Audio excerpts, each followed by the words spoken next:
This podcast is a member of the Voices of Wrestling Podcasting Network. Visit voicesofwrestling.com to hear the rest of our great podcasts, as well as show reviews, columns, opinions, and updates across the world of wrestling.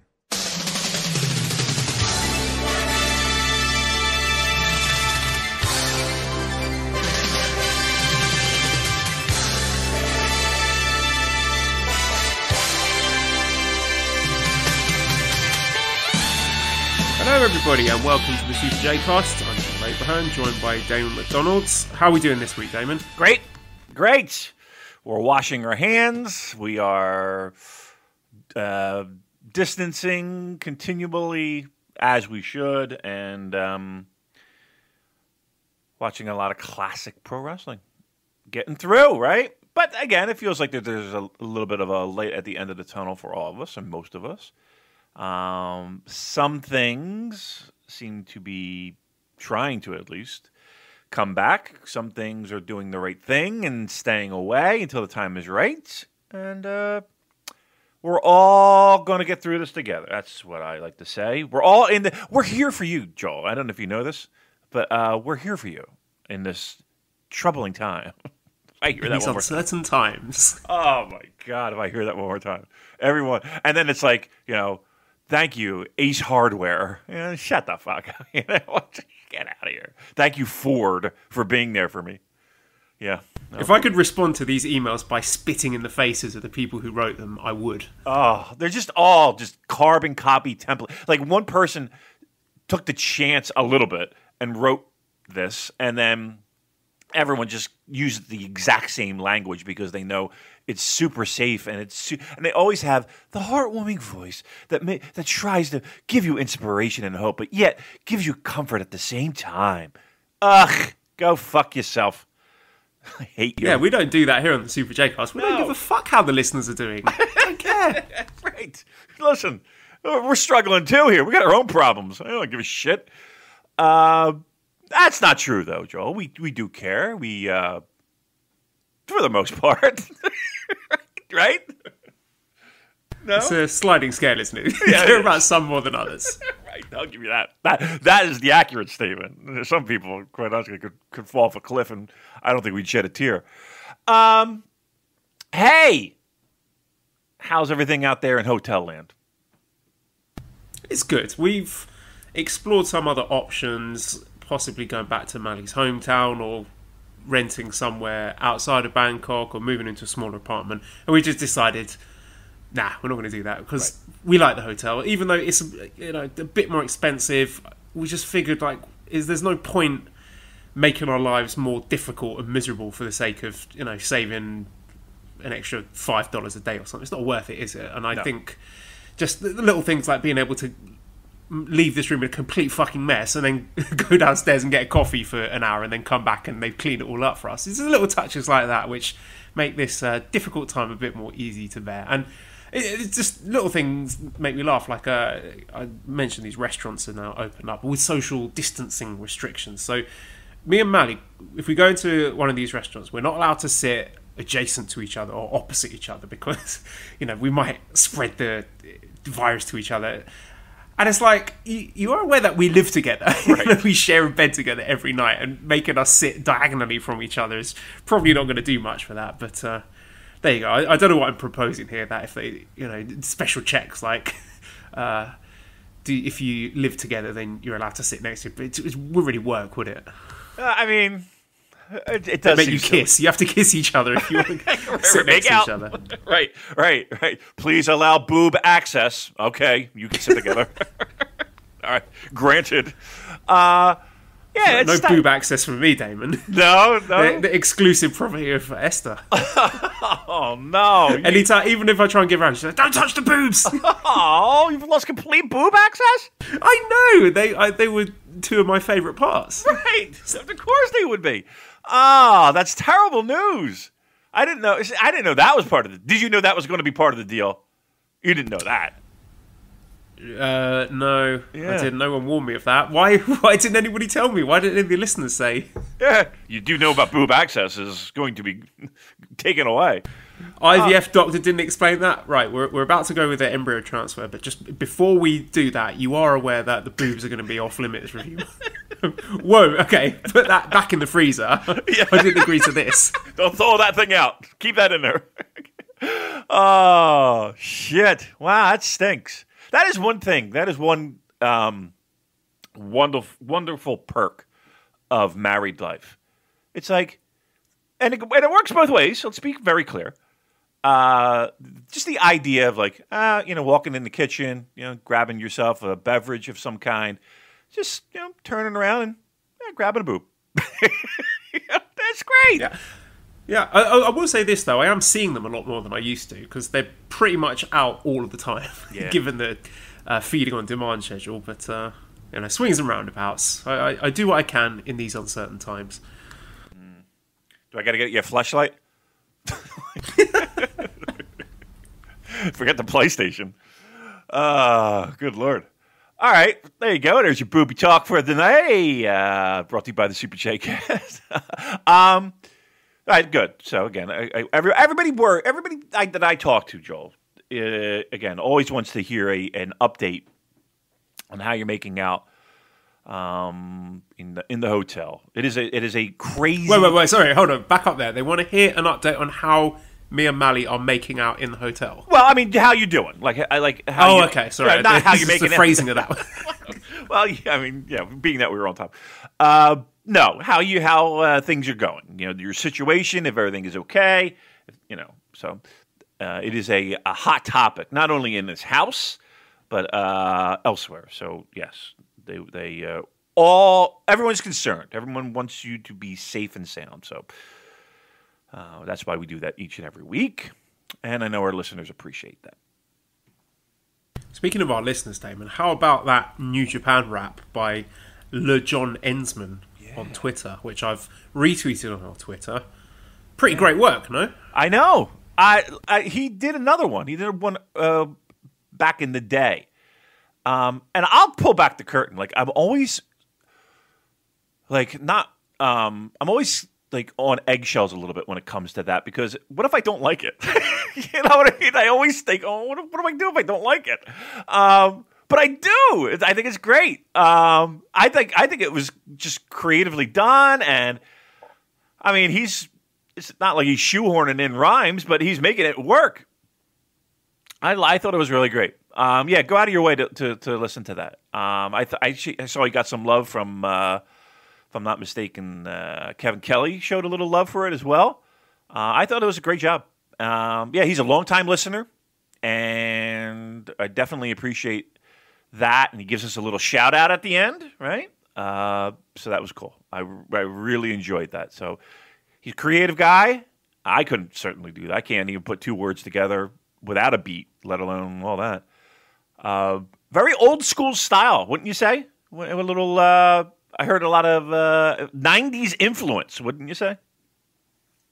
You're probably asking the wrong person here. Yeah, me too, really. I'm talking to my hands. 90s rap of it punched me in the face, but there you go.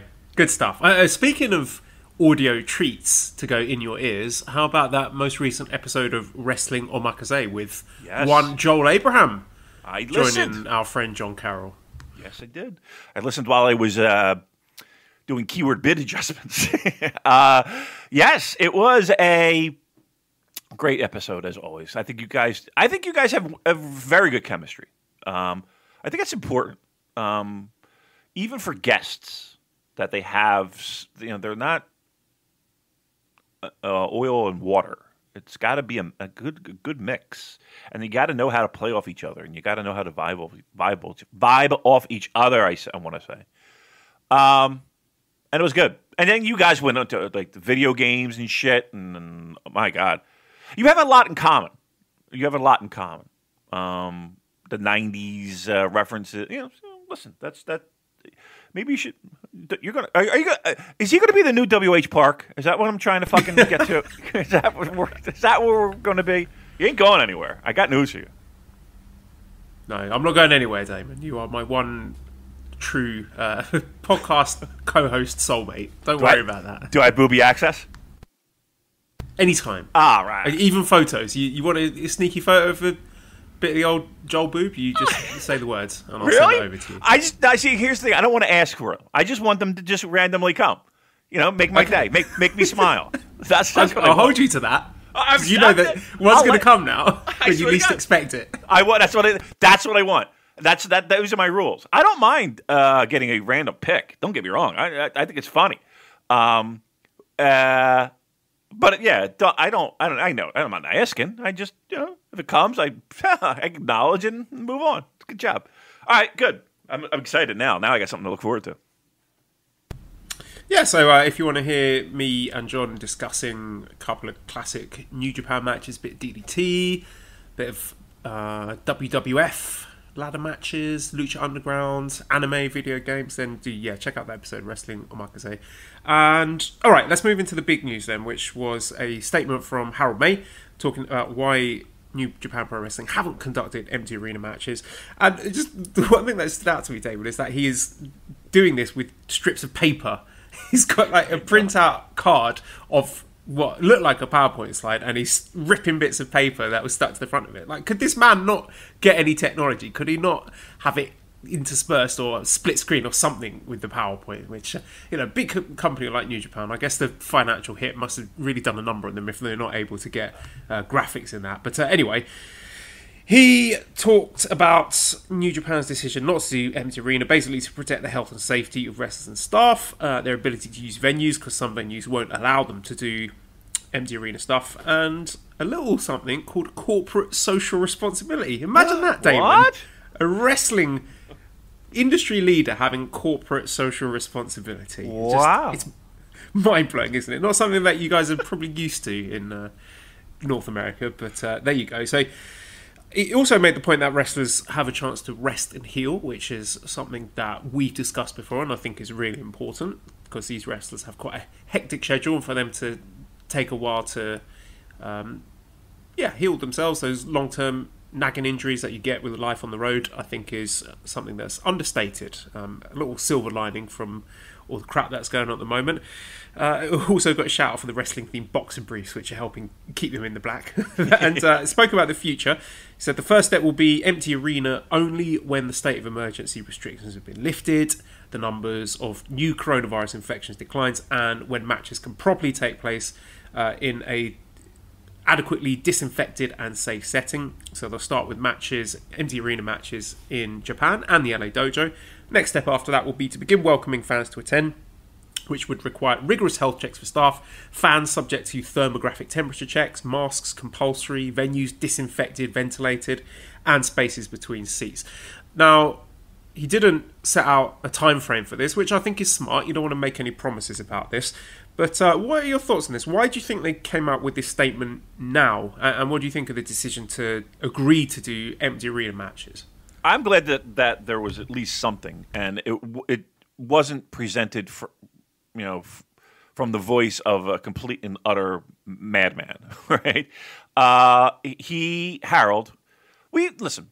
This show is not afraid to take a lighthearted shot at the people in power at New Japan Pro Wrestling, whomever they may be. From the very top to whatever. That was a class act, I think. That was a picture-perfect response to give not only the fans and not only the wrestlers, but also even like office staff and people working within the confines of New Japan Pro Wrestling, just an update. And it was a well-delivered update, all right? Listen, you mentioned, it would have been nice if you had a little technology behind them. I don't know. I kind of like the fact that it was a little, I don't know. I think it made it a little bit more genuine. I don't know why that he had, to rip off reveal the answers on his placard. To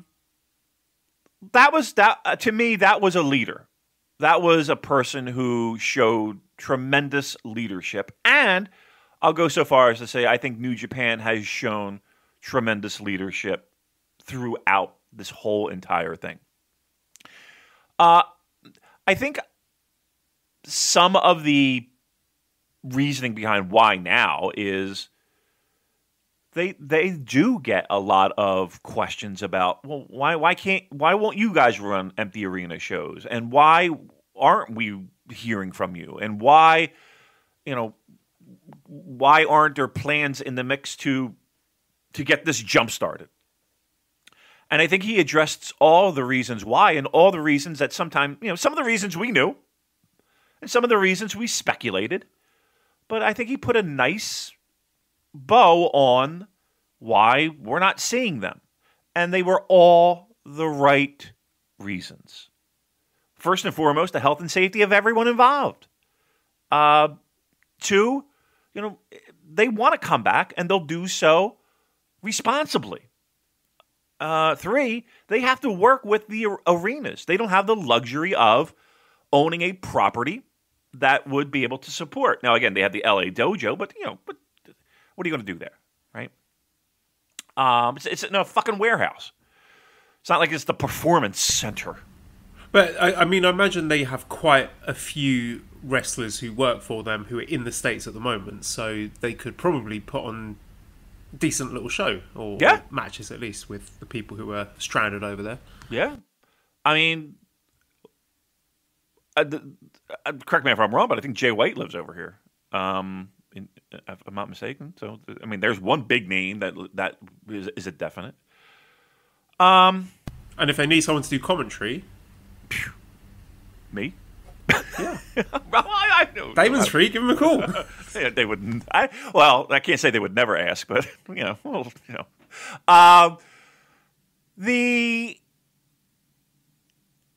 I like the idea of wrestlers taking time off too. I do. Look, let's just say that there is an opportunity for there is no off season in pro wrestling. We know that, and guys and girls have to work to make money. And we understand that.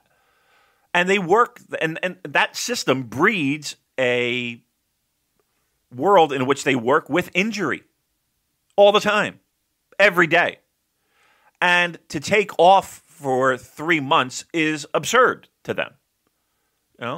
That's just can't do it. Not going to do it. It's not going to happen.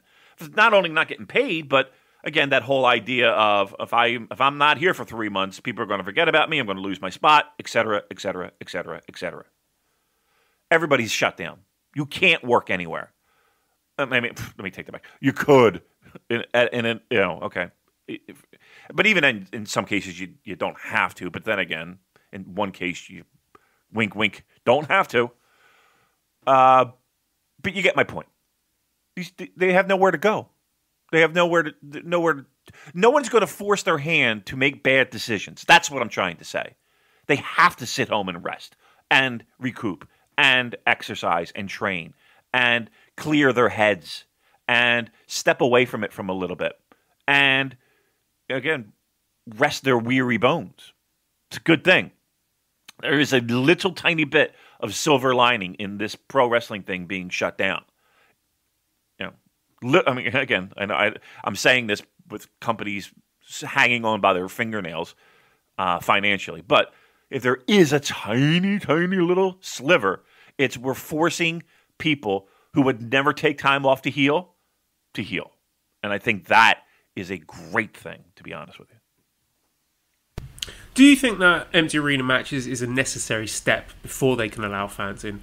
Or do you think they should have just gone straight to having fans in? Because I know we're not keen on the empty arena matches, so a lot of people are wondering why they think that is a necessary step between running no shows and then starting to allow fans in with restrictions. I think there's got to... It's kind of like every other sporting world. Like they're not going to just jump right into the games, right? It's not like, okay, the season begins, get on the pitch and start. There is a little bit of a ramp up, whether that be open practices, whether that be training camp opening up for a week or two that they're talking about. So I think that would be the pro wrestling equivalent, right? That first back bump is going to fucking hurt. You know what I mean? Like that first, big top rope suplex that someone's going to have to eat They're gonna the first chop. There's just blood everywhere. right. The whole layer of skin comes off your chest. Right. You see a beating heart with a rib cage at that point. Yeah. I mean, as much as we talk about these guys being excellent athletes and top of their game, there is something to say about taking 3 months off and not having your body go through that trauma, right? We're restarting that trauma again. So, and it's a little bit of, okay, let's regroup. Let's figure out what we're going to do from a storyline perspective. How are we going to jumpstart this promotion? Who do we have available? So again, I don't know if just starting with, okay, shows, blah, blah, blah. And that's going to be a while too, right? So I understand that wish, but also that's going to be a little bit before you get full arenas. You can start. I mean, they even said that when they do come back and allow fans in the arena, temperature checks, masks, where they're eliminating social areas. The temperature check's a bit redundant, though. Seeing what we know now about people being able to pass on, right, symptomless people being able to pass it on, asymptomatic people, then the temperature checks is a bit like paying lip service to it, but not really getting to the heart of the problem. I mean, I'm not suggesting that these companies should be like doing full COVID-19 checks for every single person that's entering, but it seems like a bit of a Yeah, I mean, it is I can't think of any other way to. There's no other way to do it. At least on the surface, give people a sense of comfort of, okay, at least this guy doesn't have a temperature, right? I'll tell you what, if anybody walks into that arena and they have a temperature, they're gonna get beaten up. I'm telling you. Imagine being that one person, that it gets a false positive and everybody just stares at you like, you son of a bitch. Get security, get the walkie-talkie. Farley, we've got another one. Right. You hear the fucking Curb Your Enthusiasm music, right? As he stares into the distance. Me? Dun, dun, dun, dun, dun, dun, dun, dun, dun, dun. Yeah, that would be fucked. But yeah, I mean, they got to do something to keep people, I don't know, just without having, I don't know, it is a little bit of security theater, as they like to say. This might be medical theater, but it is something. And, it'll be half the arena empty, right? As they say, they're going to, every other seat or something like that. So for a guy like me, I'll take up both seats. That'd be comfortable for me. I'd like that. Sign me up. I don't know.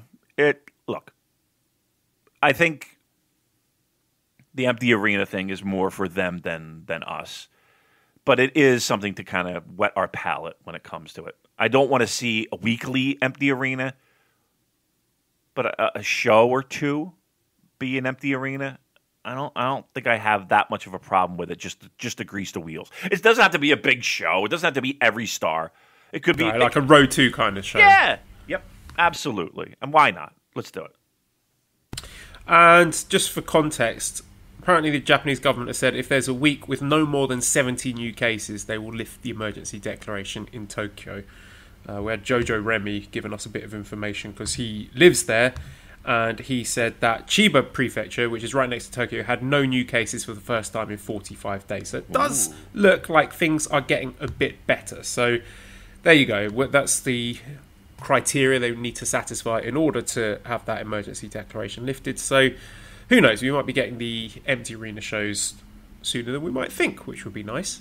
Yeah. I mean, give me a spot that you think. Do you think they do like first ring? That might be. It's a little bit of an open area. It's like not super outdoors, but there's a lot of ventilation in that building. Let me tell you, especially in winter, it's fucking freezing.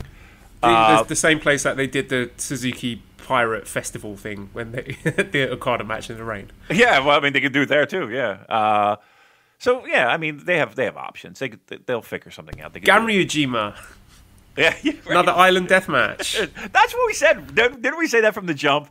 I mean, that should be right out of the gate.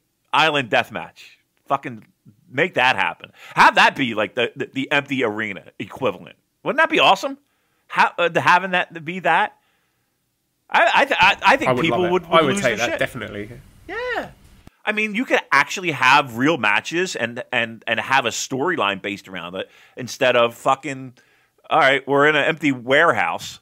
Yeah, you could do that. Have a whole show based around that. You know, Tana and Ibushi against Dangerous Techers. Mox is in there against he was Zach was the last program, right? I don't know. We'll figure fucking something out, right? Make the whole show center around that. That's the only thing I worry about is travel. Travel's going to be a bitch, right? What, for the fans or the wrestlers? Wrestlers. Could you be more specific? Are you thinking international or within yes. Japan? International. Because again, keep in mind do have a lot of talent that went home. Home is not Japan. I think that's. I don't think they'd be asking the wrestlers who are not in Japan to return, because I don't know what the border situation is, but I know with a lot of countries that's not an option. Days. Yeah. Well, you know it, right? Yeah, it would be for those people who really want that pure New Japan Pro Wrestling experience. You might very well get that. There will be no Western influence whatsoever on these first couple shows. But Island Deathmatch. Let's tweet at New Japan Pro Wrestling. Huh? Why don't we use our Twitter influence and our listener influence and see if we can make that happen? That'd be great. I'll tell you, if there are any major magazine and media companies thinking of covering the original Ganryujima deathmatch, there better be a shout out to us in there. Just saying, so. Damon. We did cheeky little shout, cheeky little reference. Listen, I got your reference. I know what you're talking about. If there was something like that where there were, I don't know, maybe somebody might want to, talk a little bit more about that experience and that match and the lead up to that. Maybe there might be a media company that might be interested in something like that. If they were, I think we're personally responsible for bringing back the interest in that island death match. We'll just lay and that cinematic out. wrestling in general, which is all the rage these days. That was us. That's us. We did that. We did this. So you can blame us for that fucking Money in the Bank disaster, whatever that was. Did you watch that? Oh no, I didn't I hate myself that much yet. But no, I don't. Okay. So also in the news, Wrestle Dynasty has been postponed to 2021, which we talked about Wrestle Dynasty and the trouble facing it ad nauseum. So not a great deal to say about that, but it makes sense that next year would be a better time and unlikely to be able to be executed safely this calendar year, at least. Yeah, I was disappointed. I mean, we knew it was. We kind of knew well in advance of the official announcement, and we sort of hint at it, and just looking at it logically, it just wasn't good. It wasn't possible, and then you get the barrage of tweets. Oh, I'm disappointed, but it's the right thing to do. We know, jerk offs. We know. But the good news is that apparently they are already talking about next year, and it's going to happen. So rescheduled date. So look, we'll. I wanted to see everybody. Maybe I was silly in thinking this, but when this all first went down, I did have that Madison Square Garden show circled on my calendar to be like, okay, well, there's something. There's a pot of gold at the end of this thunderstorm, and I was like, fuck. Just to see it official was like, fuck. Well, I guess I'll just take it off my calendar now. But Joel, what are you going to do? Right? No. Well, there might be more chance of me actually being able to come if it's next year. Yeah, that's a good point, depending too. on how the academic year plays out. That is a good point. Okay, that's it. Okay. But no pastrami sandwiches this year. Speaking of behaving with class and being an industry leader, did you see Kazuchika Okada made a donation, a personal contribution to relief efforts? He donated 5 million yen to the Nippon Foundation's Special Coronavirus Relief Fund. What a guy. Yeah, no doubt. I mean, that's class. He certainly didn't have to do that, and he did. If you have the means to do something like that, like, I'm not one of those guys that's going to be like, oh, you should have done it and not, Let me tell you something. If I gave away $5 million, I'd have a fucking skywriter being like, Damon gave away $5 million. I'm not going to be the anonymous donor. No. I want a wing in my name. Christ, every fucking opportunity I had. Hey, yeah, we gave $7,000 to the Takayama Fund. I couldn't say that enough. That was us. So look, I hats off to him. Got some bank to be able to do that, though, right? Got to have a little bit of wiggle room to be able to write that one off, huh? He's making some coin. Good for him. Yes. He's the rainmaker. I mean, what do you expect? This is a man who can literally make it rain money. I know. Why hasn't he used these powers before?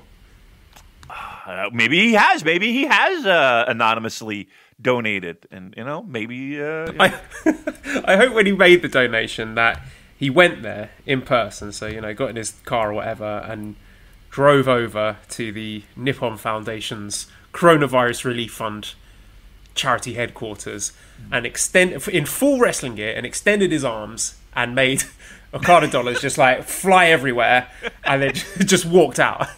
There you go. Pick that up. Yeah, staff scrambling with trash bags, putting in money, running around. There's one behind the VCR. Yeah, that would have been great, and just walked out. That's good. Look, that's heartwarming, right? We all need some good stories, right? Some smiles. And there's another example of how pro wrestling has come through for each and every one of us. Good job there. All right, well, let's start with our Super J Class Classic watch long. We're beginning with the Summer Fight Series: Antonio Inoki versus Riki Choshu. August the 2nd. Shut up! Wait. August the 2nd, 1984, in the Kurame Kokugikan. So, the back story for this. We watched this match with our friend of the show, Manabu. So, again, shout out to him. He's the one who's given us all the great historical context. And so, Choshu debuted in 74. Didn't really become popular until 82. He had his excursion in Mexico and came back with a changed attitude, as lots of Japanese wrestlers do, and betrayed Tatsumi Fujinami in a six-man tag match and started using the lariat because he often lost to Stan Hansen, who'd left the company in 83, so he changed the name from the Western Lariat to the Riki Lariat. And he had a big match against Andre the Giant in 84, and he was the second man to slam Andre, which was very big at the time, and Choshu began to get very popular with the fans. We also had Inoki versus Hogan as the second IWGP final, and Choshu interrupted the match. Inoki won by countout, but lots of people were very upset by this. There was a bit of a riot going on at Sumo Hall, and that brings us to this match, Inoki versus Choshu, which was the Tokyo Sports Match of the Year, the highest rated Antonio Inoki match on Cage Match. I'm going to let you go first with this, Damon. I don't know what Cage Match is smoking. I'll tell you that right now. I don't know what they're doing, because not Cage Match themselves, but the people who voted. This match, what the fuck? Let's talk about the building first. This crowd was ravenous, was aching for this match.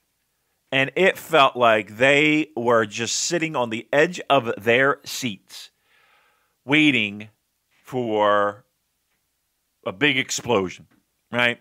A match that they've been salivating and pining for was finally on their laps.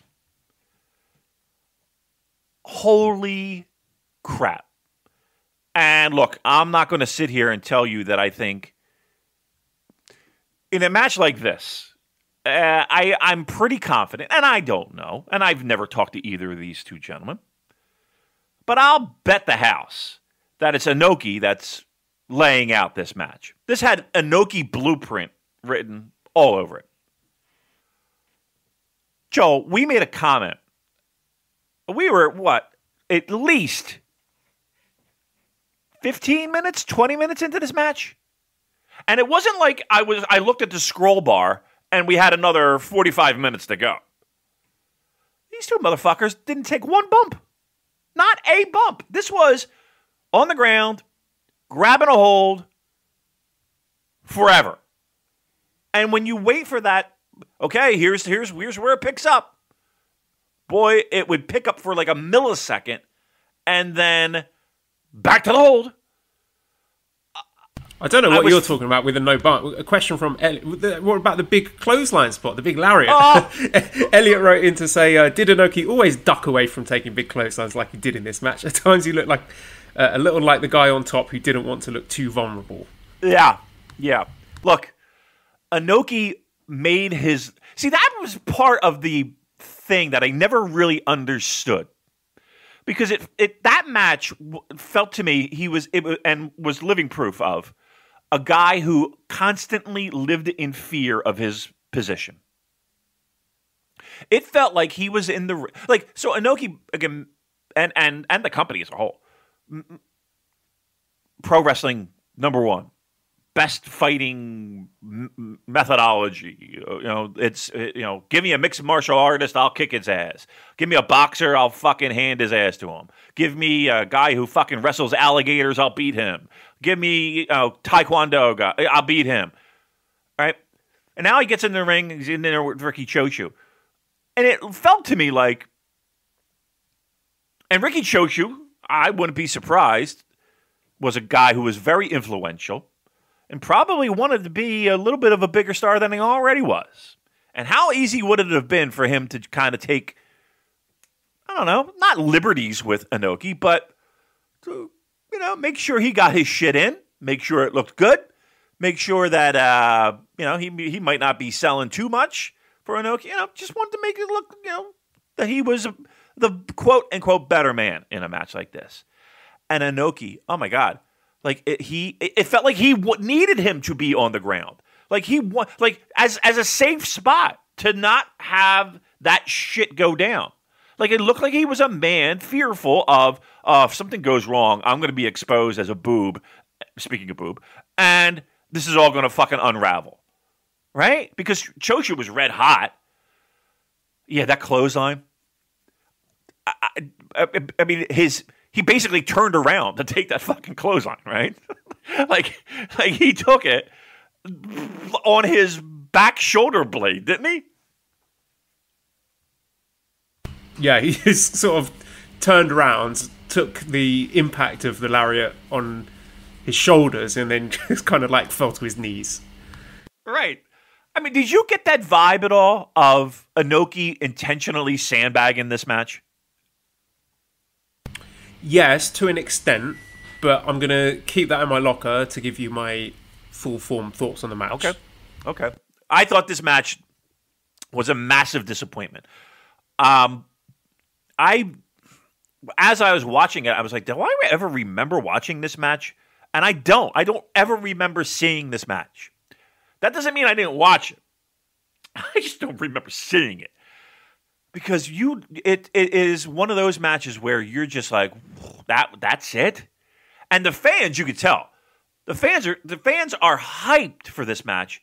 And by the 3/4 mark of this match, there's one girl who, I swear to you, she's in pink. She's like a pink shirt. And you can see her right in the hard camera shot. Joe, I swear to God, I've never seen a more bored human being in my life. I think if I brought Cheryl there, she'd be more excited. Right? I couldn't believe, and again, the same person was hyped as they were doing ring announcements. Crowd's sitting on their hands, just waiting for something to happen. And then you get a little spurt. You get a little high spot. A drop kick was massive, and then they'd go right back to the fucking mat and kill it.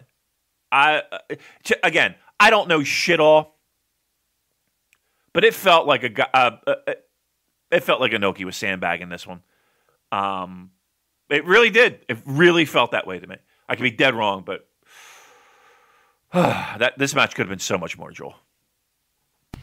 All right, let me give you my thoughts, and you tell me if you think I'm out to lunch on this. So, I agree with you. Like, the match didn't excite me from a bell-to-bell wrestling perspective, but I did find it fascinating from a historical standpoint, because when you think about it, the goalposts are moved in terms of what kind of spectacle these wrestlers are presenting, and I think it's really interesting to compare the presentation and layout of a big match from 1984 to 2020, because we, as a modern audience, expect an escalating sense of tension and drama to, mirror that of an exciting piece of fiction.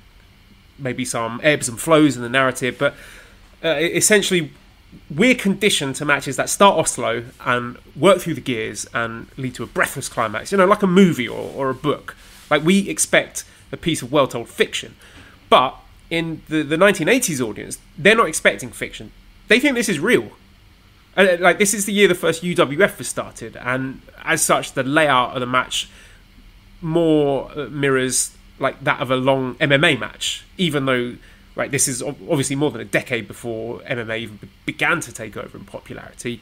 I mean, it's more like 2 decades, really, but it does closely mirror like a 5-round title fight in MMA, and you don't have that easily traceable escalation in drama. It goes in random spurts. You get little peaks and troughs, like a flurry of action, then a come-down period where both fighters are recovering. So I think that when you recalibrate your expectations in this match and view it as a performance that's aiming to replicate authenticity to a largely uneducated crowd, like uneducated in the sense that the intricacies of martial arts hadn't yet pervaded the consciousness of the pro wrestling viewer. So this is Antonio Inoki's vision of what a pro wrestling portrayal of mixed martial arts could be, before mixed martial arts even existed. So when you consider the match through that lens, rather than that of a modern pro wrestling fan, I think you can get more out of it, because it's not the most exciting match to watch. Large stretches of it are boring. Tests of strength, chin locks, grappling, jockeying for position. You do get little bursts of energy with like a slap exchange or a takedown or a suplex, and the crowd absolutely lose their minds. And yeah, there is that edge of sloppiness and non-cooperation and sandbagging that I think lends it more an air of authenticity. Whereas in a modern match, from Jump Street that the two guys are cooperating. And I don't think that's the case here. If someone told me that this were a shoot fight, I might be fooled up to a point. So I think this match is an important cultural touch point if you're tracking the evolution of pro wrestling in Japan, rather than be an exciting match for a modern viewer. And I'll also give it bonus points for the ground cobra twist finish, which is always great. Okay, fair enough. Let me throw this by you, though. It's 1984. It's not like it's fucking George Hackenschmidt grabbing an armbar for 3 hours in Comiskey Park. Fucking 1984. I could go through 2 terabytes of 1984 matches that blow that out of the fucking water. Where you Japanese matches? Sure. Okay. I'm in the midst of watching All Japan as an example, and it's this fucking 70s. Terry Funk is amazing, fucking amazing. And then there's really none of that. 82, 83, you can go New Japan. Again, it's not like 84 was this time where everything was, shoot style. It's still pro wrestling. They could find a way to make that, still get that same feel and still get that same level of authenticity and do something. Right? And have an actual pro wrestling match instead of lying down on the ground for what felt like ages. It's still pro wrestling. It could be done. It has been done in that same calendar year. I don't know. Yes, I agree that Inoki is, dare I say, obsessed with making pro wrestling be this offshoot martial art and making sure that it's legitimate. But I'm going to be truthful. That's not the match to do it in. Right? Riki Choshu? What? Why? You're taking away you're taking away Riki Choshu's strengths in this match. Like, what makes Riki Choshu great is the fact that he's going to kick your ass, and the lariat, and the Scorpion Deathlock is what we'll call it. That's Riki Choshu. Not, I'm going to sit on the ground for fucking 20 minutes. And here's the thing, too. It's not like the crowd was, like, into every fucking armbar and every fucking leg lock and everything, They were sitting on their fucking hands, Joel, for 20 minutes. And when they did pop, it was, that the moment of, oh, my God, here we go, drop kick, kick in the corner, back to the fucking ground. I don't know. 1984 pro wrestling wasn't this barbaric, again, 3-hour Broadway where, they're sitting there in a fucking headlock for 20, half of it. It's pro wrestling in 1984. It's not that they could have done, I don't know. Like, it could have been much better. Okay, so let me revise my statement and then say it's more of a enlightening look at Inoki's vision of pro wrestling rather than pro wrestling in the 1980s in Japan as a whole, which I think would be a fair statement. Let me ask you this question, which is something Manabu brought up, which I think is really interesting. And he says, do we really need to think about booking or kayfabe stuff to enjoy matches? It's like forbidden fruit. Once we eat it, we can't enjoy some of the matches at all. Sometimes spoils the matches completely. Look at the crowd in this match, the 80s crowd. They are so pure. So what do you say to that? Do you think we are compromising our enjoyment of pro wrestling by pulling back the curtain too much and worrying about the behind-the-scenes aspects of it? Yeah, absolutely. I mean, listen, when I go to watch wrestling, the biggest excitement I get is, big moves and big spots and big, things. And yeah, you don't have that innocence of cheering the good guys and rooting for the people that you like or all of that. Of course, yeah. I mean, yes, there is an absolute level, but there is also maybe a deeper understanding and even a deeper appreciation for what I'm looking at and what I'm seeing, right? And I think I don't know if I would trade. I don't know, I don't know if I would take the blue pill or the red pill. I don't know which pill I'm taking, but you know what I mean. To go back and forget it all, and I don't know the truth. I don't know if I would do that. To have it be everyone in the dark about pro wrestling. I don't know if I would do that. It's kind of like, I don't know. It's kind of like my enjoyment of other sports. On a pitch or on the ice, it might look like organized chaos, right? But, when you understand tactics and you understand how plays develop and why certain things are important and leads to more goals and leads to more wins, I guess you get a deeper appreciation of that. Like analytics in sports has become a very major talking point.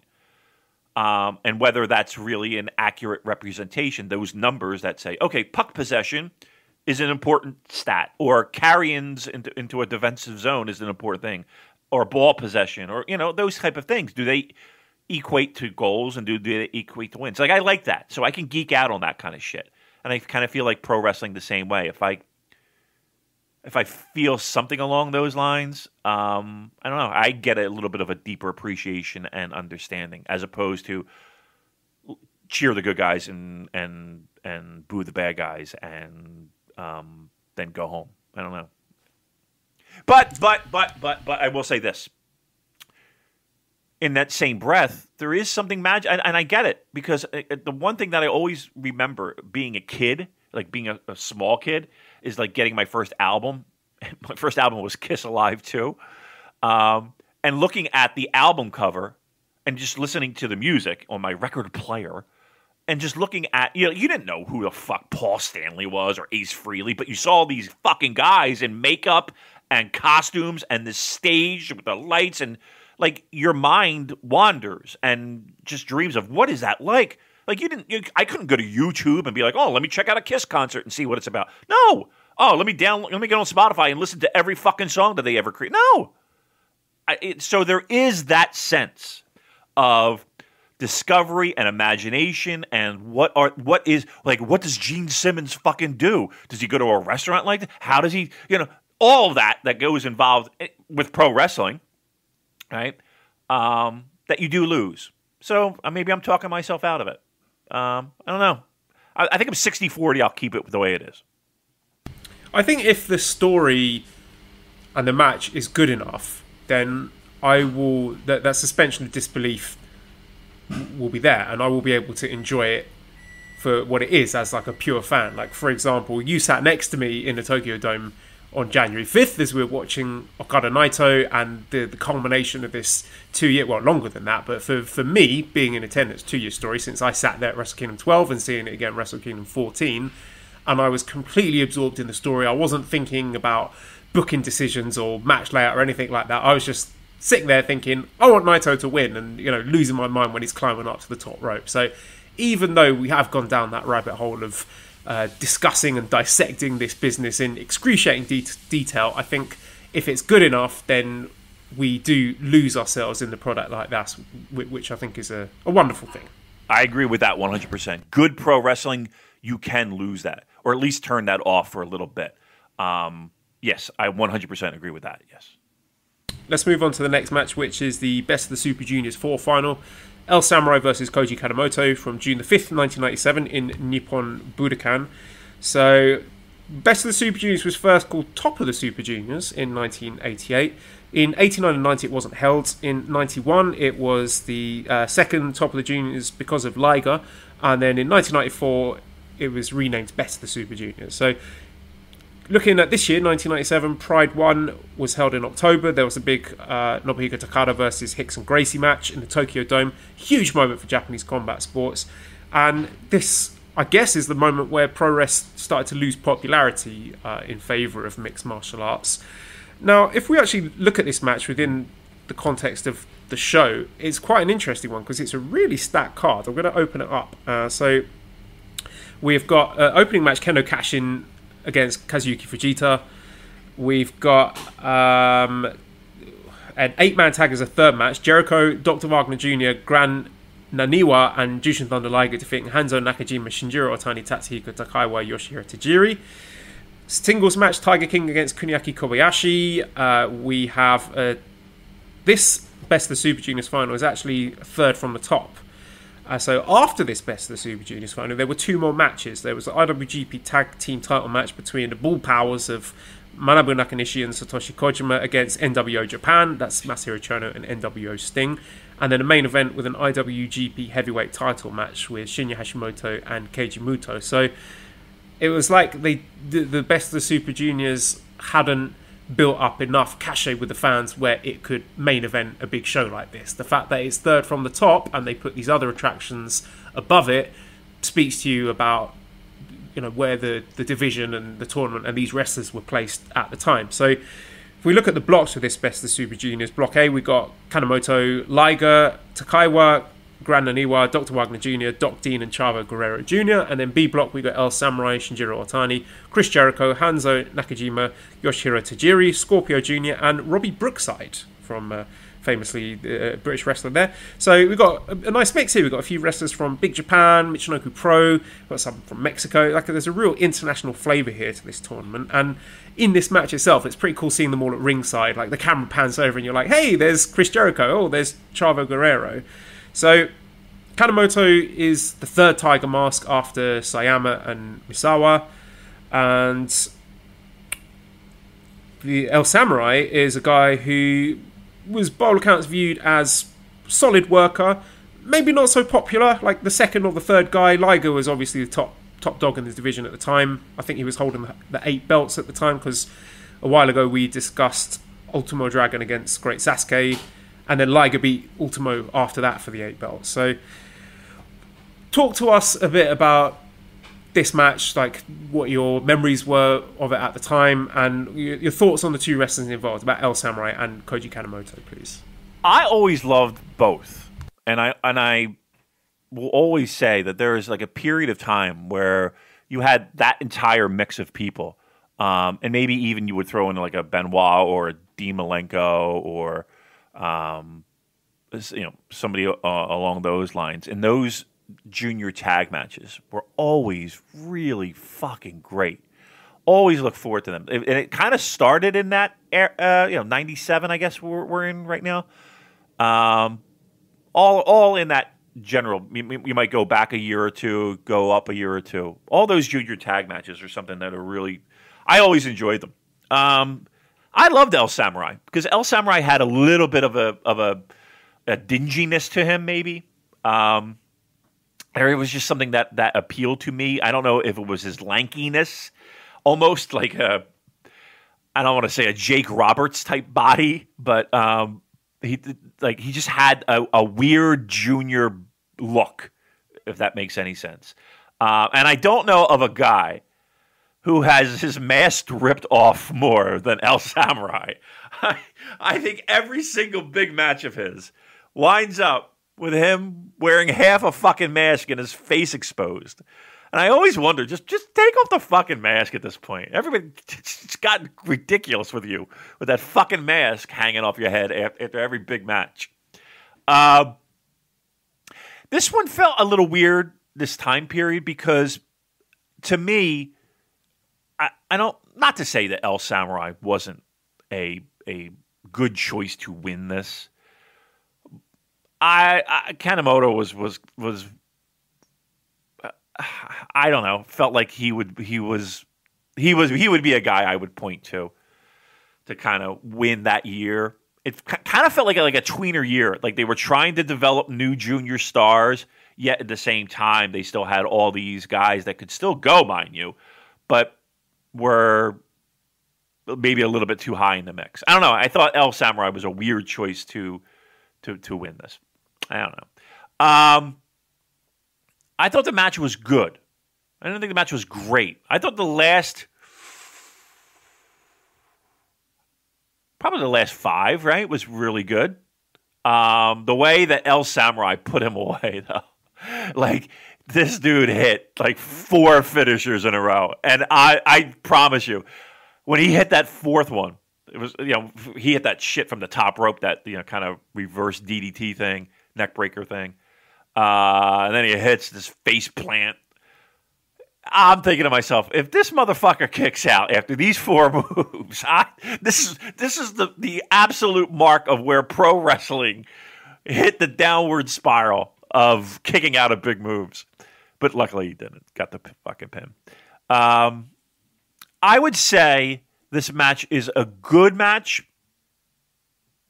I wouldn't say it's a great match, but I will say that it's worth watching for the closing stretch, because I thought that was really good. And I will say this: those fucking kicks are great from Kazuchika. It was it was kicks to the face. Like, El Samurai is fucking pegging him in the face with some of these kicks in the early moments.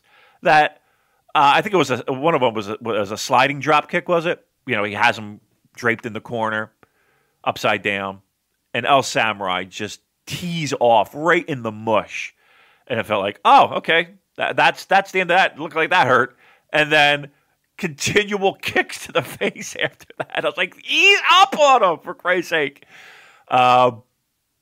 Good match, not great. I would say if you haven't watched it, watch it. I don't think you're going to lose anything in that, but I don't think it goes in my top 3 junior matches. Yeah, I would agree with that. I was not very interested in it in the first half, and the crowd were pretty quiet as well. And yeah, to your point, Manabu said that Kanemoto is kind of like a small Akira Maeda, like, you know, the dangerous guy with his range of submissions and suplexes. And I was thinking early on that El Samurai is a guy who doesn't emote as well as other masked wrestlers do. You know, if you look at guys like Liger or even a modern day wrestler like El Desperado, but he does present a really escalating sense of anger and frustration in this match, which I thought comes across really well. And I mean, of course, he was a very good tag partner for Liger in the day, and I also learned that Taguchi was trained by El Samurai, big influence there. So, like you say, he gets the early advantage in this match. Like, he's able to out grapple Kanemoto, and the crowd pretty lukewarm until they start exchanging slaps. It's about 5 minutes in, things get a bit spicier. Kanemoto starts to show his nastier side. He's going after Samurai's left leg, and then it gets more interesting. There's a bit of shit talking going on. Samurai getting pissed off, spending half the match, like you said, just kicking Kanemoto in the head. And I thought it built up quite nicely then to some of the more dangerous spots, like the brainbuster to the outside, the tope, and sort of ebbed and flowed smoothly between their respective styles that I thought complemented each other really nicely. Like, you got the crowd pleasing, that sort of more high flying style of Samurai, and then like the heelish brutality of Kanemoto. And so, like, he's forcing El Samurai to bring that striking game to the table. And the big turning point in the match when he just knocks Kanemoto right off his feet with a big forearm, got a huge reaction from the crowd. And yeah, then things really started to get interesting. Lots of drama every time Kanemoto was snatching leg locks out of nowhere. I found that really interesting, and Samurai getting more and more fired up. That was a nice layer to the match. And yeah, like you, I thought the final third was really exciting. Some nice little flurries from both guys, like Kanemoto busting out his rolling senton and ripping Samurai's mask off, and the poison rana from the top rope was really spectacular. Just Samurai was spiked right on his head, and then it begins to resemble more of like a sort of modern day, almost like an American indie match rather than like a Japanese pro wrestling match. So yeah, definitely one that's worth watching. I wouldn't put it in my top 5 best of the Super Juniors finals or anything, but definitely it's, I don't think it outstayed its welcome. It wasn't particularly long. I think the whole thing from entrances to the end is about 25 minutes, so it's not exactly a big sacrifice of your time. So I would recommend watching this one too. Yeah. Did you like this better than Inoki, Choshu? Yes, it definitely was more to my taste as a modern wrestling fan. More exciting, for sure. Yep, I would agree. All right. So, 10 years then on in the future, we're still looking at Best of the Super Juniors final. This time it's 2007 with Milano Collection AT versus Wataru Inoue from June the 17th, 2007. So, in this Best of the Super Juniors Block A, we had Inoue, Milano Collection AT in the same block, Tiger Mask 4, Jushin Thunder Liger, Taichi, Yujiro, and Prince Devitt, who withdrew due to injury, I think. And then B block, we've got Taguchi, Minoru, Koji Kanemoto again, Gedo, BB Hulk, El Samurai, and Tetsuya Naito. So this was back when they had the semi-final. So we had one semi-final of Inoue against Minoru, and then Taguchi versus Milano Collection AT, which brought us to the final of Inoue against Milano Collection AT. So Milano is a guy who debuted in Toriumon, which was Ultimo Dragon's promotion. And the big difference there being that if you paid to join, then you can join, you can wrestle, unlike the path to entry for promotions like New Japan or All Japan, where you got to go through the trials. So you had a lot of smaller wrestlers making their debuts after Toriumon. And he actually trained in Animal Hamaguchi's gym in 96, which, as we know, is a very famous gym. Guys like Naito, Shingo, Kojima, all trained there. So in 1998, he joined FMW, didn't debut. Toriumon was regrouping their 4th generation, so Milano went back. Ended up going to Mexico, training in lots of Mexican submissions, that Jave style, and then debuted in Toriumon in 2000 with this gimmick, this Milano Collection AT, like a Italian fashion supermodel guy. He's got the fake Prada logo on his trunks. He's wearing fancy coats and walking to the ring with an invisible dog named Mikeru. Left after a few years, bounced around a few different promotions, including a lot of American companies, likes of ROH, NWA Anarchy, Chikara, TNA, and then joined New Japan in 2006, which brought him to this point here. And in 2009, Milano started having eye problems after taking an excessively strong thrust kick by Gedo, and tried to fix the problem, had surgery, but was diagnosed with inferior oblique palsy. So in January 2010, he announced his retirement from professional wrestling. He had a final ceremony taking place on February 14th. So I thought it was interesting to look at this match as a a snapshot of Milano Collection AT when he was at his peak, because he's a guy that we see on commentary, and newer viewers like myself would see this guy and not really appreciate his talents as a wrestler. And I think this match is a fascinating one to go back and watch, because this is a guy who debuted the same year as guys like Shibata and Tanahashi. And so, first of all, what are your thoughts and your memories about Milano Collection AT? Sure, I gotta be honest with you, not a ton. Like, he was not one of my favorites. In fact, I probably remember more times fast forwarding than anything else. Not much. I mean, if I watched 5 complete Milano Collection AT matches in my entire life, I've watched 7,000. He just wasn't a guy that connected with me, and I mean, the gimmick I didn't. I hand waved the gimmick, but just in general, like, I just didn't have any. I don't know. They're just not a guy that connected with me, and I don't think it's anything to do with. Like, I thought he was. I think I'm even stretching. I don't think he was great. I don't think he was. I wouldn't put him in the top. Like, I feel like I'm doing a fucking burial of Milano Collection AT, but he's not in my. I would put him in like a good area, and I don't know if I can name a great Milano Collection AT match. I don't think I can. And I wouldn't put this match as great, would you? I thought it was very good. It was a really fun match to watch. I wouldn't say great, no. Yeah. Like, I'm really trying to rack my brain. Maybe our listeners can help us with this. Name me a great Milano Collection AT match. Because right now I'm having difficulty doing it.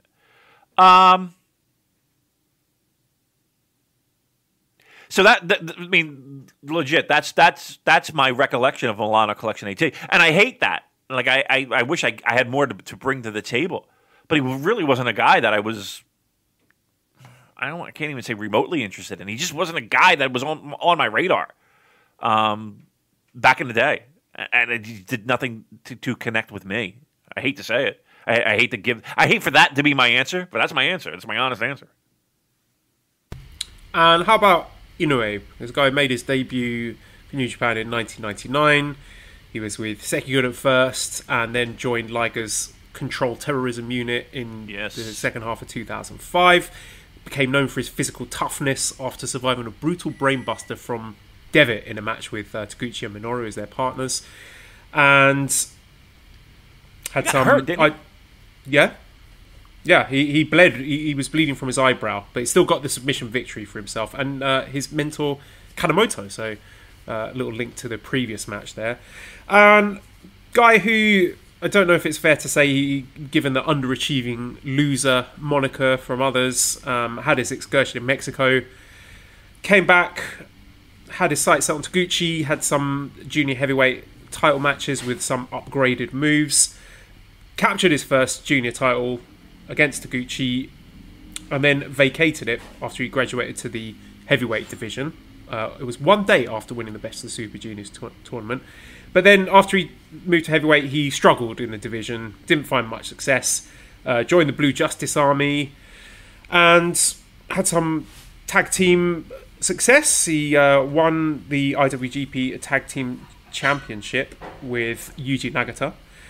And they lost it back to Bad Intentions at Dominion of that year. And then left for Puerto Rico. I'm looking at Captain New Japan here, Hirasawa. I'm just going through the Wikipedia here because I don't really know much about Inoue at all. And right, and here's the thing: like, that's not shocking to me because, like, it felt like he fell off the face of the earth when it came to New Japan, right? And I know he bounced around some other promotions, if I'm not mistaken. And I want to say he got hurt. He had a retirement ceremony. Yes, he had a neck injury in Yeah. March 2013, and then he announced his retirement. He's a guy who has a backstage role now. Apparently, he's an in-between guy for the office and the locker room. Like, sits outside the locker room during shows. Okay, there you go. Yeah. I feel sorry for the dude in the sense that he just missed the bubble. But truth be told, I don't know where he would be. Like, if he were capable of wrestling right now. I mean, he obviously would be in what we affectionately call the dads, right? But he would be a guy that we would be talking about in a kind of a way that we would talk about. Let's put it this way: he wouldn't be in the Yuji Nagata dad status. He'd probably be in the Tenzan Nakanishi. Well, I mean, you say that, but Tenzan is a guy who's got quite a lot of accolades in his career. Well, right. Well, I'm saying like current. You know what I mean? Like a Honma, maybe. Yeah. So that might be a good. Yeah, if we're going to do a cross comparison, that might be a good one. Only in the sense of like achieving status in New Japan. I do remember his time in CTU. But it wasn't like he was like a huge player there. Yeah, I mean, like I'm really not coming to the table with the hot takes here for either of these two guys, and I apologize for that. But that's really, in a nutshell, how I feel about both those guys. They're two guys. I don't know. Maybe I need to do a little bit more homework on both of them. But my recollections, I didn't like Milano Collection AT, so right out of the gate, I was like, I don't know, just not. And again, this match is okay. I don't think it's great. I think it's good, and I say that with a squinty eye. You know, kind of, I don't know. Like, I'm more curious as to what you think of this, only because that. What are we looking at? 2012 at this match? 7. 6? 7? Okay. Christ. It's a weird time for New Japan. Give me your thoughts on the match itself. Well, I want to talk about Milano first. I like the gimmick. Really? You know, maybe I think this is. It's kind of like Taichi, isn't it? It's a bit camp. It's a bit cheesy, but you know, I was a guy who was like a big Rick Martel fan back in the day, and it's not dissimilar to that, isn't it? You know, Tyler Breeze has stolen this gimmick, so there's that element to it. I like that, and I also think from an in-ring perspective, he's a guy who helped to educate the audience on that Jave submission style, where prior to this, people hear Mexican wrestling, they think of high flying. It might not surprise you to hear that Zack Sabre Jr. was a big Milano fan, spent a lot of money on Japanese VHS tapes to watch Milano Collection AT matches. So, you know, looking at today, we're like the Paradise Lock. We see this as this like goofy comedy spot, but I like the way that Milano built his moveset out of that theme, you know, saying that he can use 7,000 submissions, you know, a bit like Chris Jericho in WCW. And I thought, like, looking at this match, it worked within the context of his style in a way that I don't think it does for Sanada. And yeah, it's a bit.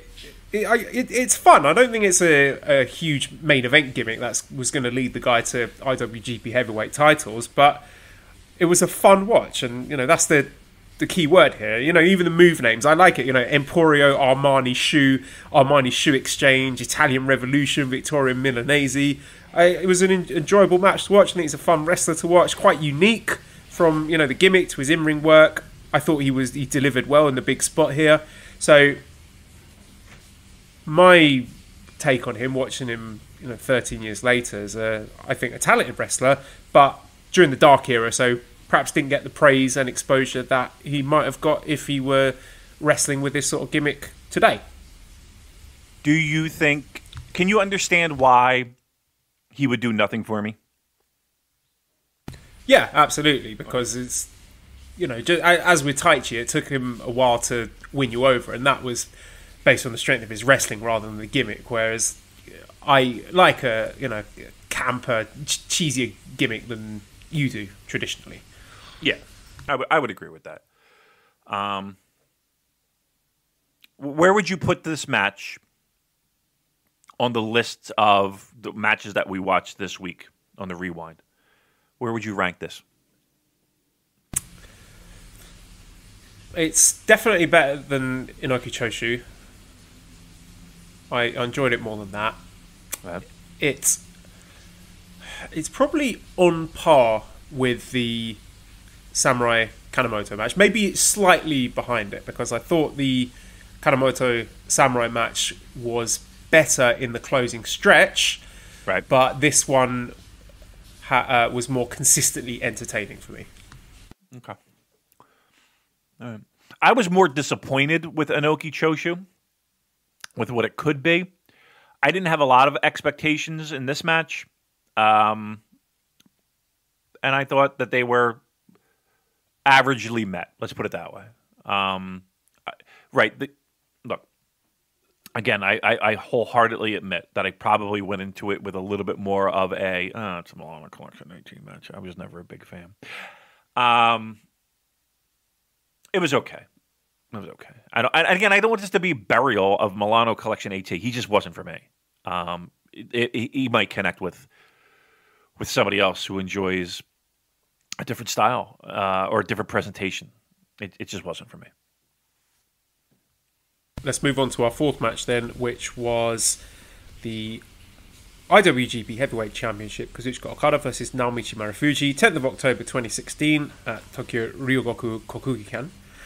So, to set the table for this one, in the 2016 G1 we had some entrants from Pro Wrestling Noah. We had Katsuhiko Nakajima and Marufuji, both of them getting a respectable 10 points, only 2 points off the top. So Marufuji beat Makabe, Sanada, Tenzan, Tamatonga and Okada on night 1, and lost to Tanahashi, Ishii, Goto and Fale. So this was Okada's first defense of his record-breaking reign, and the next defense after this one was the famous Kenny Omega match at Wrestle Kingdom 11. So we got the little story here with the Noah Pride, this sort of cross-promotional battle, and I thought it was an interesting twist on the King of Pro Wrestling title defense, which can be a bit of a dead spot sometimes. And I watched this in English in New Japan World, and I thought the English commentary was really good, because Steve Corino knows his stuff, really good giving the lowdown about Marufuji and his accolades. The stuff that I didn't know, like at the time he was a GHC Tag Championship with no other than Toriano. Question for you about Marufuji before I continue. Do you consider him a heavyweight? I do. And I know that it does kind of go back and forth, right? I do. I consider him a heavyweight. All right, so that was something that was played up in the commentary, that maybe he's a guy who's had a lot of success in the junior division, and how he would stack up in a heavyweight match against a bigger wrestler like Okada. And I thought the match was really good. There were just little moments I enjoyed, like a lot was built around the chops. Even when Marufuji's winding up for a chop, you can hear Gedo at ringside going, no, no, no, no, no, which Steve Corino put over really well, and that was a big part of the match. It helped Marufuji take control. But then Okada's size and strength starts to swing the match in his favour, until there's that big pile driver spot on the apron which put him on the back foot. So here we get fiery underdog babyface champ Okada digging deep to keep hold of his title. But that, I think, is a dynamic which doesn't work anymore for Okada because of how dominant he's been. And it worked in this reign when he's wrestling against the likes of Marufuji and Suzuki and Fale, Shibata, people like that. But from that point on, it's diminishing returns because he keeps winning and looks so dominant that I don't think he works anymore as a underdog babyface wrestler. But I thought it was a really good match. I particularly like when he reversed the Emerald Flosion and there's a huge chunk of the crowd turned on him and starts booing. Right. And my main takeaway from this is it's one of the last times I can remember that we get this kind of interpromotional dream match, and whether we could get something like that in the future. So what were your thoughts on it? Fantastic. Right. What a great match. I also listened to the English commentating, Kevin Kelly and Steve Corino. Steve Corino is one of my favorite people in all pro wrestling. When we were doing a ton of stuff for Dennis Carluzzo's promotion, and even all over the East Coast, we worked with Steve Corino so many times. I mean, if you go on Cage Match, you'll fucking see. We fucking worked with Steve Corino a zillion times. And he'd be at, even if we didn't work with him, he'd be on the same shows we were. So he's always fun. We always goofed around with him.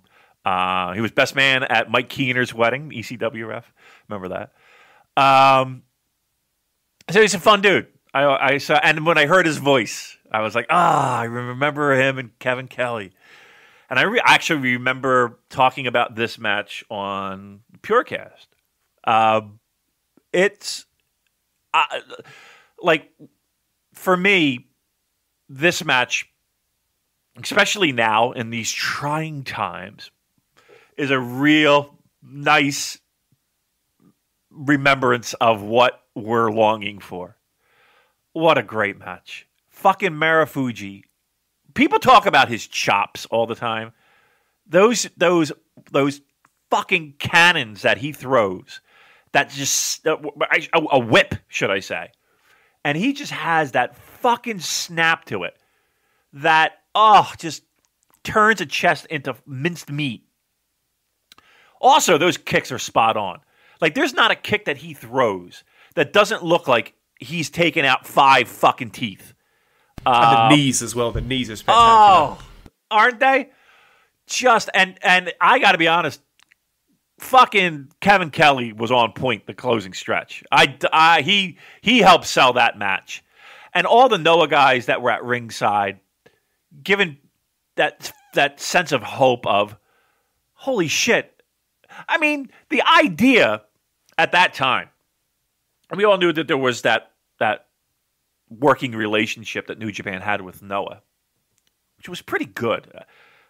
That G1 was pretty awesome. I remember an Elgin Nakajima match. Oh, holy fuck, that was great. G1 match. That was an exciting period for New Japan, I thought. I thought that was really good, and we wanted more of that.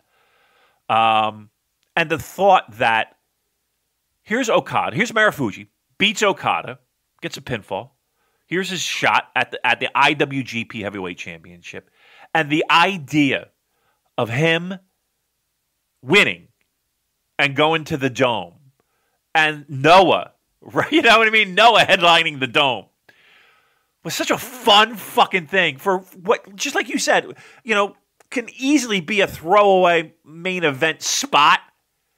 We'll call it the evil position. Where, okay, it's a defense, it's a guy who has credibility, but, he's not going to fucking win. There were moments where you were like, imagine if he pulled this off. And I think Kevin Kelly did a great job pulling, us along for the ride. And then, of course, you got, the little Kenny Omega thing. Welcome back, Kenny. He hits the ring after the match, and he does his little promo to help set up the Dome. But what a wonderful match. Right? Just a fucking 2 pros.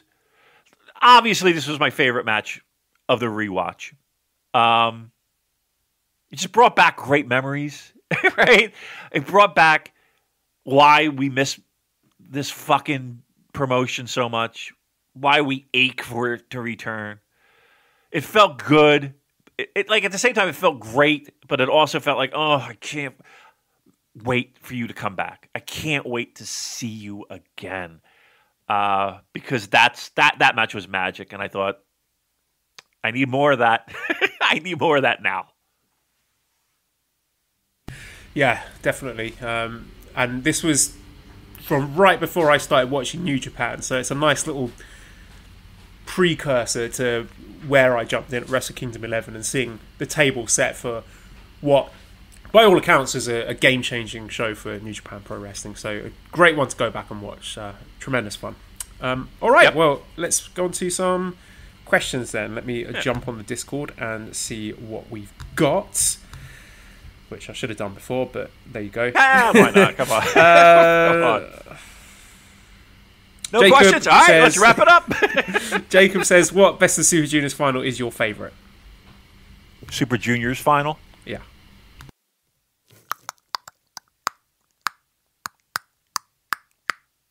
Probably Benoit. I really loved Hiromu against Taiji Ishimori 2018. I thought that was tremendous. That was great. Which Ospreys? Is it Osprey Shingo? Yeah, that was last year. That was brilliant too. That was fucking unbelievable. I think for the nostalgia getting scratched, Benoit's win for really fucking greatness. Ospreay and Shingo was so good. I might have to watch that again this weekend. That match fucking ruled. Yeah, probably go that route. I mean, there's others. Kushida had a couple. Kushida and who did Ricochet beat in the finals? Was it Will? Might have been. I forget. What year was that? It had to be like 15 or 16, maybe 17, maybe 18. I remember that being a good match.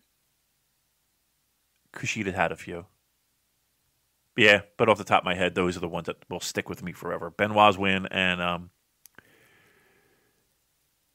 Will and Shingo were fucking awesome. Kushida, he beat Kushida. Ricochet beat Kushida, and that was in. I remember that being really good. 2014. 14. Okay, I remember that being really good. Yeah, 2015 was Kyle O'Reilly Kushida, which we talked about the other week. That was great. Yep. 2016 was Ospreay beating Taguchi. 2017, Kushida beating Ospreay. Yeah. I mean, are you going to turn any of them down? Even that Taguchi match. So good. All of them are just terrific. Yeah, even that Taguchi match is fucking... That was one of those times where you're like, oh, okay, there's great Taguchi. I remember us praising that fucking match and almost being blown away because you didn't see it all year. He had a really good tournament, but it just fucking turned it on, that match. That might be a rewatch match, actually. Like, that was really a really good match. That might be my favorite Taguchi match. Mike Fager will be fucking thrilled we're doing a Taguchi match. Yeah, that was good. That was really good. QQ88XX says, did you guys know that Brendan Vink versus Lance Archer happened in Melbourne for NJPW? Interesting to see where everything's landed. So, no, I did not know that. So we got one guy who is now beating Ricochet in WWE and another guy who's tearing it up in AEW. So both of them were wrestling in Melbourne for New Japan. So interesting little factoid there. Yeah. Do you know AEW's got Mike Tyson? Yes. What year is it? Right. Well, he's got that movie coming out, right? He's got that movie coming out. I'll tell you what, they showed, I don't know where I fucking saw it, but they showed a video of Tyson training. He's got to be like in his 50s, right? Holy fuck. He looked unbelievable. He's throwing fucking punch combinations. Whew. Let me ask you a question. How much would it take for you to get in the ring, 1 minute, 60 seconds, no protection, you got no like rib pad protection, no mask on, no boxing thing. 60 seconds. You can't leave the ring. You can't play Larry Zbyszko, get the fuck out. 60 seconds. How much would it take for Joel Abraham to get in the ring? Can I just literally run away? No. And avoid him? Well, you could run. You could try and run. That would be your best strategy, to be quite honest with you. But you can't leave the ring. You can't hop out of the ring and go, you got to stay in the ring. But you can run. Yes. But he would definitely be able to, cut the ring off and corner me and just absolutely kill me. If he punched me once, I literally think I might die. So I probably no amount of money. I don't think I could survive. I don't think I could physically survive 1 minute with Tyson. But think of your child. You're leaving a big pile of money for your child. How about this? What a horrible, dark thought. In these uncertain times, you're putting these evil scenarios into the world, Damon. I'm certain. I'm pretty certain. This is certain. How about that? Would you do it for cash? Briefcase opened up. $50,000. Because the hospital bills would probably exceed that, or at least the funeral expenses would take a chunk out of it to the point at which it's not worth it. What would be the starting point? What would be the starting point where Joel is like, all right, I got to consider this? $1 million? You need $1 million purse. If we're talking life-changing amounts of money, I think it would have to be six figures. $6 at million. least, yeah. Oh, 6 figures. Okay, so $1 million we're starting at. No, that would be 7. So I'm thinking the 100,000s. Oh, okay. Oh, I'm sorry. My math was a little off. I'm sorry. $100,000 cash in a briefcase, tax free. Get in a ring, 60 seconds. Mike Tyson. You down? And I've got a referee who can call it off if. Oh yeah. You get knocked out in the first punch. Yeah, somebody's stepping in. So basically, the question is the $100,000 to get knocked out by Mike Tyson. Yeah, but Mike Tyson's going to do this to you, dude. He's going to toy with you like you're like a cat playing with a fucking mouse. What was that match where I can't remember the one, but when he makes his entrance and there's that music which is just like these really sinister low chords, like something out of a horror film, and he just looks absolutely terrifying. Do you know the one I'm talking about? No, who Tyson? Yeah, I want to look it up. I don't know. But yeah, he's. I tell you what, just look at the video now of him training, and imagine those body shots going to your ribs. Unbelievable. All right, so let's book it. If Harold is listening right now, Tokyo Dome, Joel against Mike Tyson, and all you need is $100,000. Right, Michael Spinks. You got to look up. This is from June 27th, 1988. And it's just the most chilling thing I've ever seen. He looks like he's about to get in the ring and like literally kill him. He destroys him in like 20 seconds. I think that match was that fight was in Atlantic City, if I'm not mistaken. I could be wrong. It might be Vegas, but yeah, he was a fucking monster. Like just destroying people. Like with that. Yeah, he was a monster. Fucking Tyson. Holy shit. Yeah, and like I said, 50-something years old, he's training right now. And he looked like he could fucking... He looked mean. He looked mean. Whew. All right, there we go. A little something for us. There's a couple of questions from Nehek on the Discords. Silly questions. Pants up or down? Yoshihashi slims down to join the juniors, feuds with Taguchi and wins the affections of Abe Miho. And one more, what could possibly be the secret of Milano Collection 80's ageless handsomeness? I mean, listen. Some people got the good genes, right? I'm jealous of those people. I certainly It must be don't. his Italian blood. Italians age really well, don't they? Yeah, right. It's the wine, the vino. And then the other ones, Yoshihashi. I mean, I think if anybody's that's happy that New Japan shut down, it's probably Yoshihashi. Oh, and did you see in John's rap, he had a bag of socks graphic when he talked about Yoshihashi? I did see that. Yeah, that was a great job. Yeah, absolutely. Creative as fuck. Nice job. All right, let's do Twitter then. These are some from last week. So Topher says, do you think there's ever been a roster in any company with as many amazing in-ring performers as New Japan had between 2014 and 2016? Basically, the top stars of each major company today was on that roster. Styles, Omega, Bucks, Elgin, who's a big deal on Impact, Naito, Okada, etc. Yeah, I mean, that's... Yeah. I mean, that was a roster, right? That was a roster. I mean, we may look back at this roster, too, in a few years' time and be like, wow, don't know what you got till it's gone. But here's the thing. It's weird. It's a weird time in pro wrestling where everybody's getting scooped up. Let's be honest. NXT, they got a nice roster. They don't know what the fuck to do with them. They got a nice roster. But yeah, that group, whew, you just start writing some of those names down on a notebook and like, holy shit. What a time to be a pro wrestling fan. Rob says, what do you think of the chances of the Japanese promotions banding together for a super show? How would you like it to work? Personally, I think showcase matches per promotion and no crossovers, less politics. Which New Japan matches would you put forward? Naito versus Hiromu for me. So if you were in charge of this thing, Damon, would you mix it up between promotions or have guys competing against other guys from their own promotions? I think you do it like you did that Dome show, that weekly pro show, where not too much mixing up. But I think some just to grease the wheel. They might look like tag matches, right? But specifically that was mentioned, that Hiromu Naito match. That's a nice spot to do that match that people still want to see. So if they do something like that, I think we'll see the majority of it not be cross-promotional. I think you'll see some. I think there'll be minor matches. Maybe not your big four, but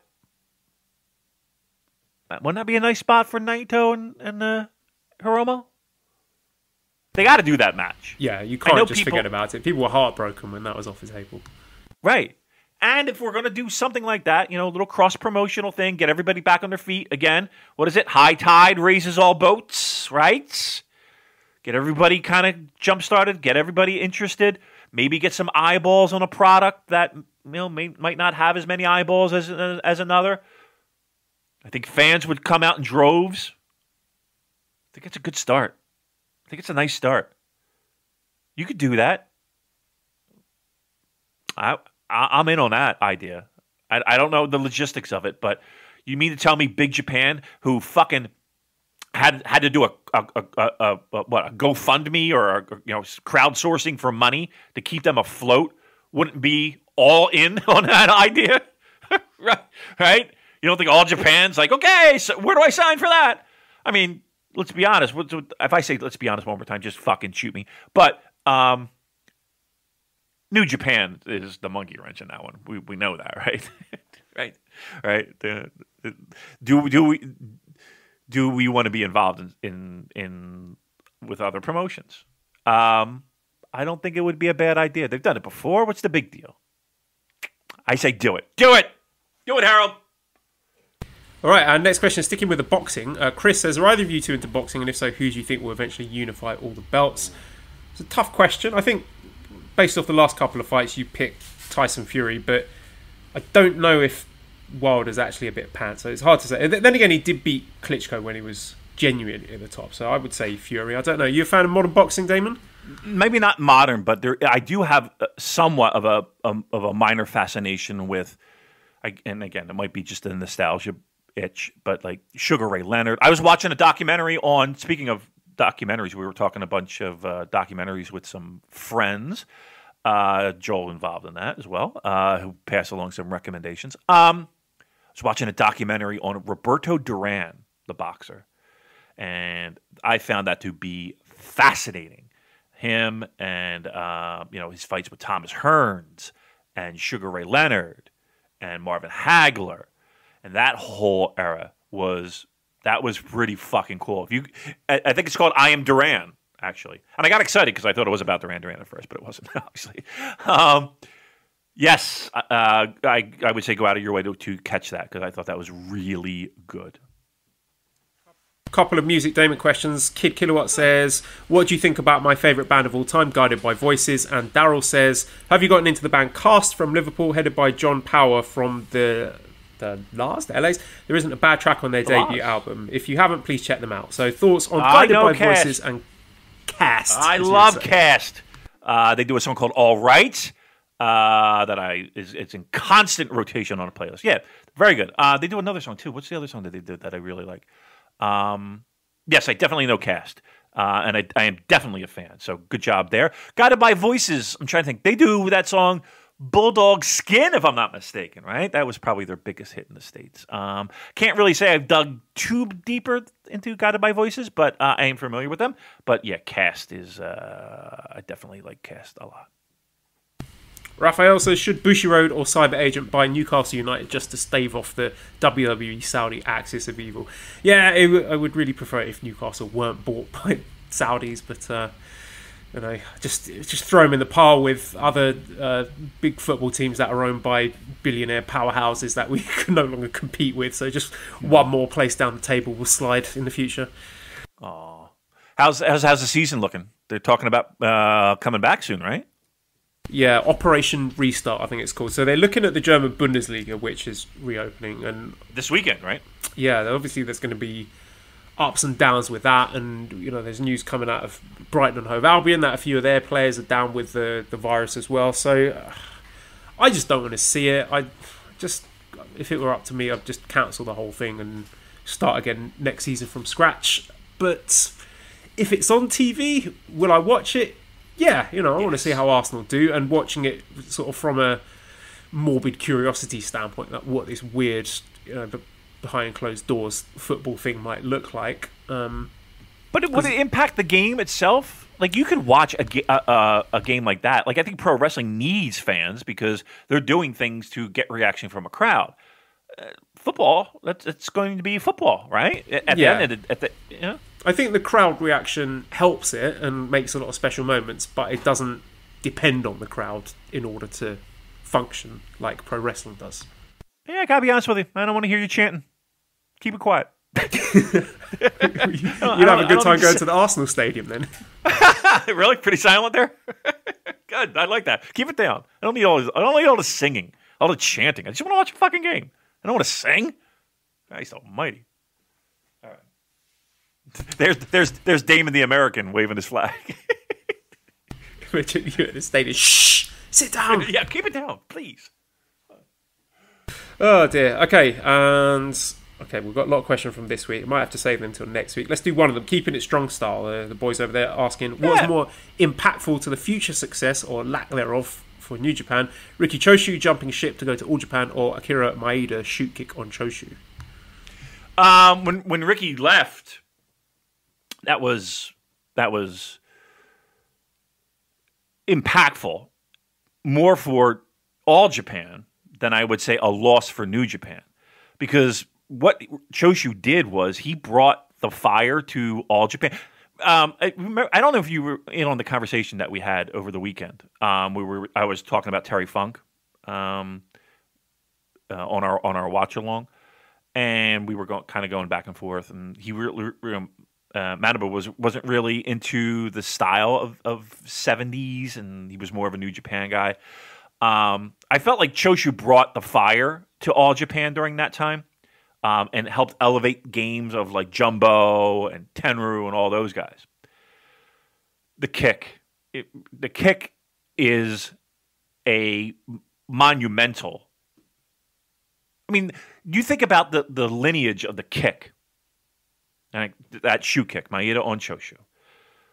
Maeda gets suspended. Maeda already has a reputation of being a fucking loose cannon in the ring. A little dangerous. There's always that, again, I talked about that, always that little element of danger. Well, he finally fucking potatoes Choshu.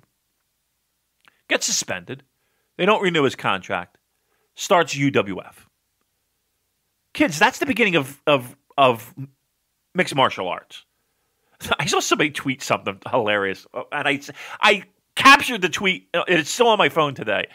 It was a joke, mind you, but it was like, MMA wasn't started by a bunch of pajama wearing Gracie's. Started by Tiger Mask and, I forget the exact words, but it was funny at the time. It's the truth. That kick started a pro wrestling not pro wrestling renaissance, but like a changing of thought. UWF exploded. It was huge. It was selling out big buildings. And the lure of it. And then you had the offshoots that sprung from that one group. And that led to Suzuki, and that led to Funaki. Not Funaki. Which blended into MMA stuff, rings, and which wasn't MMA, but even more geared toward and Pride, UFC. Like, these things were, you could trace back to that one fucking kick. I mean, there's other things that happened that help promote, help get you to that point too. But let's be honest, we could trace it back to that one fucking kick. I think that kick is one of the most significant historical things in the history of pro wrestling. I'll go that far as to say it's one of those benchmark moments in pro wrestling. Whereas Choshu jumping ship to All Japan helped All Japan, but let's be honest, by the end of '87, he was back in New Japan, right? So, I think that kick, that was a benchmark in pro wrestling. Yeah, I did ask Manabuti what his thoughts were, and he said the Maeda kick, because after that happened, he said many fans thought Maeda was stronger than Choshu and New Japan was damaged a lot, but after Choshu left New Japan to move to All Japan, they still had the New Japan versus UWF stuff, so it was still could keep some popularity there.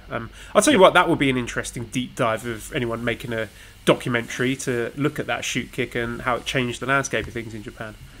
That's the documentary I want to see. You got that right. So I don't listen.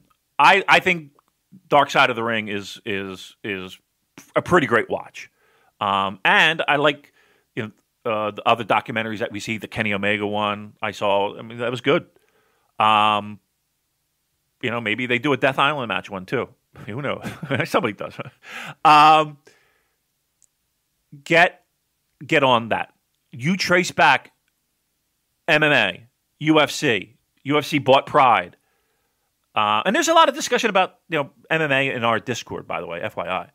But look, you can go back and back. That shoot kick, how that changed pro wrestling and mixed martial arts, and that one moment changed a lot of what we see in modern day pro wrestling for decades. Somebody's got to do a documentary on that. That's the documentary I want to see. Okay, Renegade Dugong says, who would be your number one pick for the first never openweight title challenger on the first New Japan show back? So, who's never champion? Shingo, isn't it? Okay, is it? Okay, just making sure. I was like, I don't know who it is. I haven't seen it in a while. Shingo. Who do you want?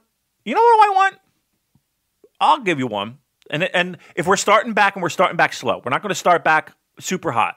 This might be a great empty arena match. How about Hanare? Yeah, they were kind of building towards that, weren't they? There was little rumblings as Hanare was picking up pinfalls that he wanted to challenge Shingo, and then he lost to him in a tag match and was kind of sent to the back of the queue. But they had a pretty good singles match towards the tail end of last year, and definitely on with more up for grabs, high stakes. I think it'll be a good one. Another one I was going to pick would be Taichi, because I thought the two of them had a terrific match. I think it was at Korakuen during the G1 last year. Yeah, I want to have a problem with that. I kind of want a little bit of a build up, just to wet our palate a little bit. And I think Hanare would be great in that role. So I will go there. Okay, let's do a question from. Let's do one more. One more. Jackie Groom says, Yokozuna Hakuho was seen in the front row of this year's Wrestle Kingdom, and they said he will soon retire. Would you be interested in him having a New Japan run when he's done? Guys transitioning from sumo to pro wrestling used to be pretty common, but doesn't seem to happen as much now. So to give context, Hakuho is like the Okada of the sumo world. He's just broken all the records, just destroying everyone in his path. I think he's really charismatic. He's got sort of an edge of cockiness and smugness that has turned some people off him, but he's Mongolian as well, and I would love to see him in pro wrestling. I don't know if New Japan would be the best fit, but if he did decide to transition, I would be definitely excited to watch that. All right, I'm going to lean toward you because you know more about the sumo than I do, absolutely. But yeah, that had been a traditional feeding ground for pro wrestlers, right? You look back at some of the greats that turned into pro wrestlers. They started in sumo. Stick him in a dojo, see how he works out. I would have no problem with that. It's because it's something that was done in the past. Yeah, no problem. Do it. If he's interested in doing it, do it. All right, well, let's wrap things up then. redcircle.com/shows/super-j-cast if you want to help fit some of this hotel bill. Discord link is in the show notes if you want to join in the conversation there. prowrestlingtees.com/super-j-cast. Massive thanks as always to editor Dan. Visit his YouTube channel and find him on Twitter at LousyHero219. And he also wants to pass on his thanks for listening to the new song, which is doing tremendous numbers at the moment. You can subscribe to the Voices of Wrestling Podcast Network to find other great shows like me on Wrestling Omakase. Give us a 5-snake review on iTunes. Follow us on Twitter at SuperJcast. Thanks everyone for listening, and goodbye.